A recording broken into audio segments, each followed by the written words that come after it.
Mayor Chris Spearman joins us for the latest City Council recap. Quite a few things happening at City Council. One thing was with the annual report, something that was discussed with City Council.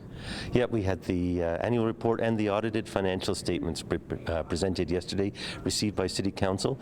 They've been reviewed by the audit committee until now, and there's some good notes. Our city's in great financial shape, so that's all good news. We're going to recover almost all the money from the asset-backed paper, so that's going to be great news for taxpayers. There will not be a $30 million loss. In fact, that loss is going to be reduced to about $3 million so in total, so that's excellent news. We have one of the lowest borrowing rates in terms of total borrowing funds borrowed of any city in Alberta, that percentage. So we're in great financial shape, solid financial footing, and taxpayers and ratepayers should know that we are in good shape. So we hope to be able to keep tax rates low for the next few years, and with the cooperation from the provincial government, that'll happen. I think taxpayers would all be very happy to hear that news. Now, a new bylaw was passed. You said many bylaws were passed, but one for downtown businesses that would help support the BRZ. Right. So the downtown business redevelopment zone has a levy that is allocated to all downtown businesses, and the levy's set every year, and basically it supports the organization and which advocates on their behalf. So they have a board of directors who set the rate, and it's brought forward to City Council, and we ratify that rate and pass it back to, we collect that on their behalf and distribute the funds to them.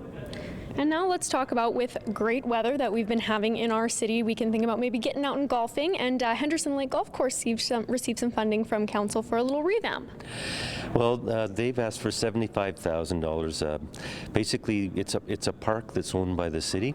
It is a golf course, and they're hosting a provincial tournament at the end of June, and they brought to our attention that really the condition of the course is not really up to provincial competition standards.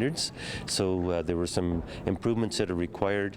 They're struggling financially, and they've asked for some assistance with that. And because it is a city-owned park, we decided that we would go ahead with that, and we're taking it out of a fund for park redevelopment.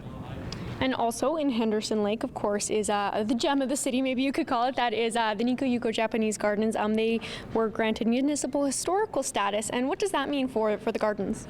Well, what that means, it's going to be recognized. It'll qualify for certain other grants. It's 48 years old now. It was built in 1967 as a centennial project. And so with a legacy like that, and it certainly is one of the tourist spots for Lethbridge. So for it to receive historical designation and to be eligible for additional funding for improvements going forward into the future will be helpful to the maintenance of the Japanese gardens. Thank you, Mayor Spearman, for joining us so much. We really appreciate it. You're very welcome. It's always a pleasure. Yeah, it's always a pleasure to have you. And if you want to watch live City Council meetings, you can catch them every other Monday right here on Shaw TV.